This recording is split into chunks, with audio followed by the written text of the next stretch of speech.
장례 광고가 있습니다. 김점기 성도님, 부평 이지구에 있습니다. 세상을 떠났는데 빈소가 세림병원 장례식장이 되겠고 오늘 오전 10시에 다녀오도록 하겠습니다. 담당은 부평 이지구 김지중 목사님 되겠습니다. 고인과 관계된 분이 한 분도 계시지 않아서 혼자 출석을 하시다가 이렇게 세상을 떠났습니다. 오늘 이 새벽에 오신 여러분들 위해 하나님의 한량없는 은혜가 넘치기를 주님의 이름으로 축원합니다. 본문 1절에 보면은 내가 이스라엘을 치료하려 할 때에 에브라임의 죄와 사마리아의 악이 드러나도다. 그들은 거짓을 행하며 안으로 들어가 도둑질하고 밖으로 떼지어 노략질하며 라고 되어 있습니다. 여기 관심 있게 볼 수 있는 것, 이스라엘을 치료할 때 라고 할 때 이 치료라고 하는 단어가 라파라고 되어 있습니다. 이 라파에 대해서는 많이 들었죠. 우리가 출애굽기 15장 25절에 보면 나는 너희를 치료하는 여호와라 라고 할 때 여기서 치료하는 여호와 라파로 되어 있는 것을 많이 들었습니다. 라파라는 말은 병을 치료하다 이런 의미를 갖고 있습니다. 그런데 단순히 병을 치료하다라고 하는 의미를 갖고 있지는 않아요. 확장해서 회복하다라고 하는 의미를 갖고 있습니다. 죄에서 구원하여 회복시키는 것, 또는 두려움에서 담대하게 나아가는 것, 절망에서 희망을 갖는 것, 이런 등등의 회복을 치료다 이렇게 표현을 하고 있습니다. 그런데 이와 같이 치료를 하기 위하여는 어떻게 해야 될까요? 무엇이 문제인지 진찰, 모든 몸에 대한 검진, 이런 것들이 반드시 있어야 합니다. 그리하여 검진을 했더니 어떠하다? 1절 말씀에 보면 거짓과 도둑질이 있었고 3절에 보면 악으로 왕을 거짓으로 지도자들을 기쁘게 했고 4절에 보면 간음이 있었고 5절에 보면 왕의 날에 술에 뜨거움으로 만취 상태에 있었고 6절에 보면 마음이 간교했고 7절에 보면 어려운 때에 부르짖지도 아니했고 8절에 보면 뒤집지 않은 전병, 이 말은 우리가 빈대떡을 할 때에 우리가 앞뒤를 뒤엎어서 골고루 익혀야 하는데 한쪽은 타고 한쪽은 설어버린 상태, 이것을 뒤집지 않는 전병이다 표현을 하고 있습니다. 10절에 보면 이스라엘의 교만이 있고 여호와께 돌아오지 않았고 11절에 보면 어리석은 비둘기같이 지혜가 없었고 애굽이나 아수르로 가서 도움을 구하고 있었고 13절에 보면 하나님을 떠나 죄악을 범하고 있었고 15절에 보면 악을 꾀하고 있었고 16절에 보면 하나님께로 돌아오지 않고 그들의 혀는 거칠었다 라고 말씀을 하고 있습니다. 무슨 말일까요? 어디 한 곳 성한 곳이 없었다. 만신창이가 됐다. 제 이 부분을 말씀을 하고 있습니다. 그러니까 나는 건강하다 이와 같이 생각을 하고 있던 그를 이제 소위 스캔을 하는 거죠. 이렇게 스캔을 했더니 어디 한 곳 온전한 곳이 없어요. 눈에 이상이 있죠. 코에 이상이 있죠. 입에 이상이 있죠.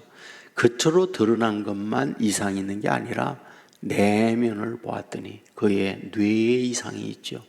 거기에다가 구강에 이상이 있죠. 그의 위에 또는 식도에 온 몸에 만신창이가 된 상태가 되어졌다라고 하는 걸 말씀합니다. 여러분, 이런 상태가 되었을 때 의사가 최종 진단이 뭔가요? 이제 모든 걸 스캔하고 일일이 내시경도 하고 MRI도 하고 CT도 해서 모든 걸 보았더니 어디 한 곳 손댈 데가 없어요.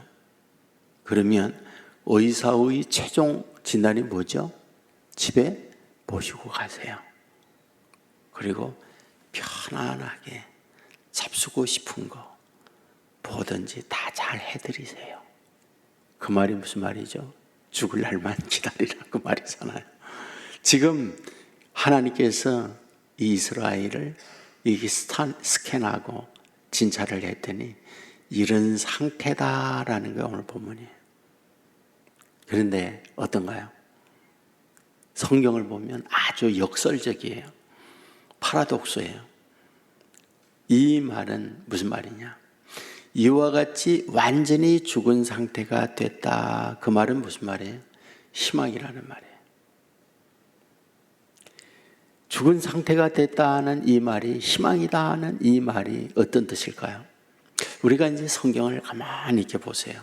자, 하나님께서 75세 아브라함을 고향 갈대아 우르에서 이끌어냅니다. 내가 내게 지시할 땅으로 가라. 그리하여 본토 아비 집을 떠나 하나님이 지시하는 땅 가나안으로 가는데 이유가 뭔가요? 이와 같이 하나님께서 아브라함을 불러내는 이유, 그거는 잘되게 하는 거예요. 창대케 하는 거예요. 하늘의 별과 같이 그 후손을 많게 하고 또한 그의 이름을 멀리 퍼져나가게 만드는 것이고 그로 하여금 정말 복된 삶을 살게 하기 위하여 그를 끌어냅니다. 그런데 85세, 그러니까 10년이 됐죠.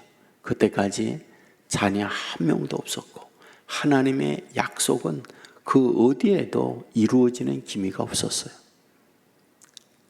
모든 걸 다 포기하고 갔습니다.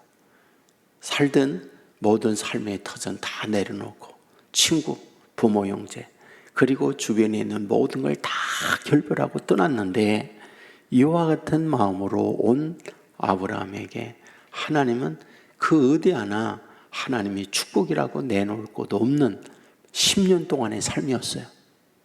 그래서 아브라함은 실망합니다. 그래서 아브라함은 자기 스스로가 인생을 살아야겠다 하고 하갈과 잠자리에서 아이를 낳아요.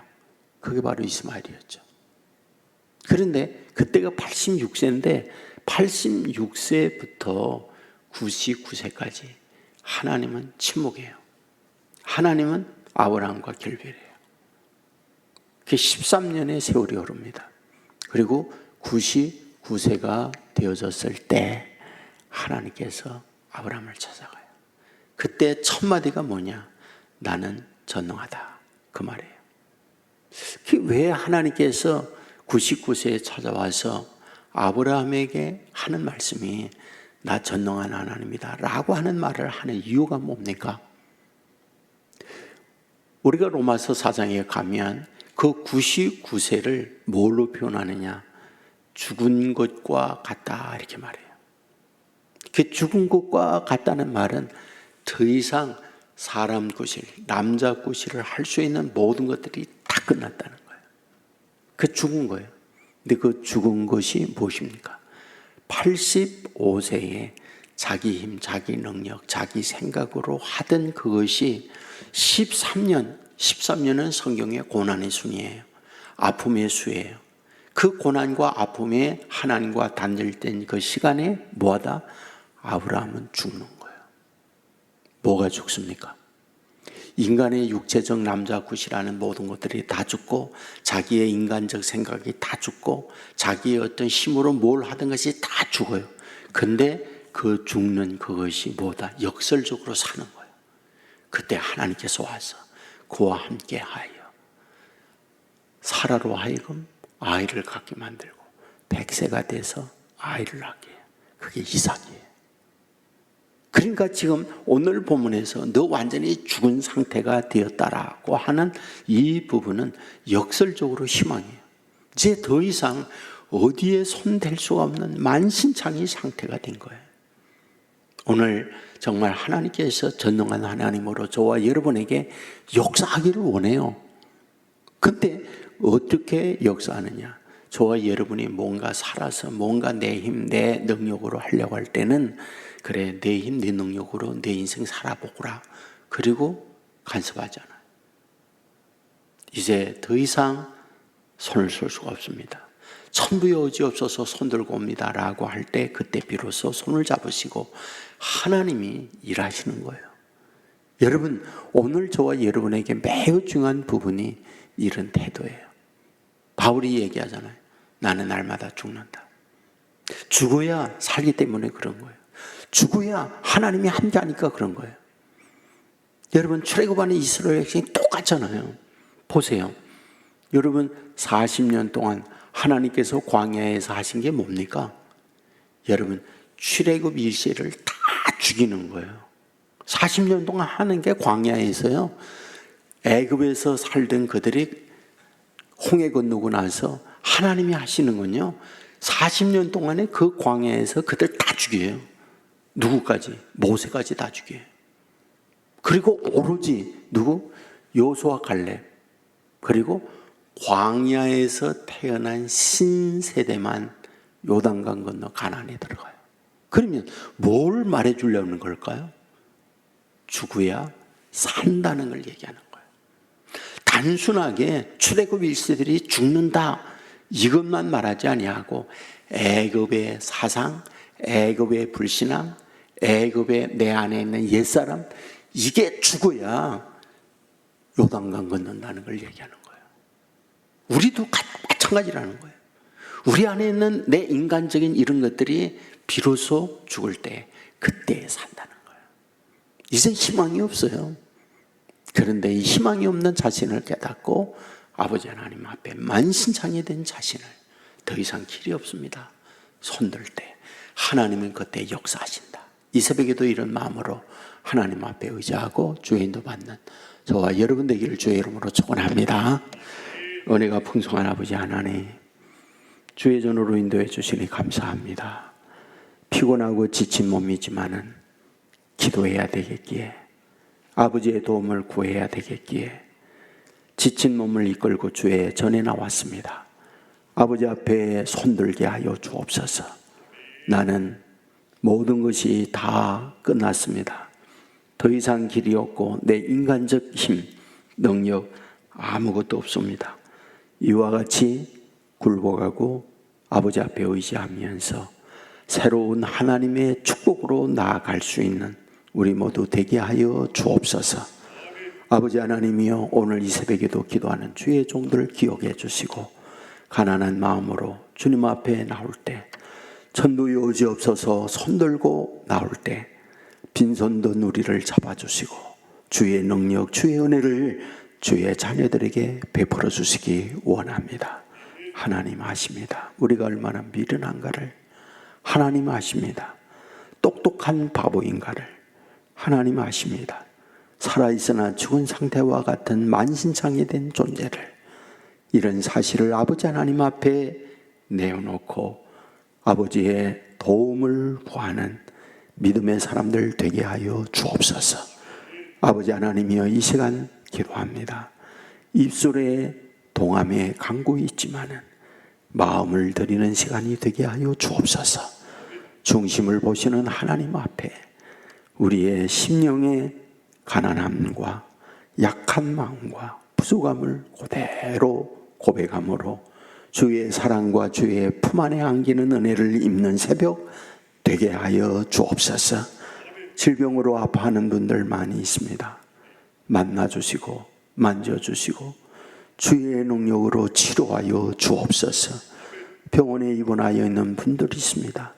하나님께서 의사에게 지혜, 또한 간호사나 약사들에게 하나님이 함께 하셔서 주의 자녀들을 치료하는 도구로 저들을 사용하여 주옵소서. 아버지의 마음이 병들고 힘들어하는 분들이 있습니다. 내 인생 내 마음대로 되지 않아서 무너지고 힘들어하는 분들이 많이 있습니다. 불쌍히 여겨 주옵소서. 주의 사랑과 주의 은혜로 저들을 품어 주시옵소서. 아버지 하나님이여, 오늘 드려지는 헌금이 있습니다.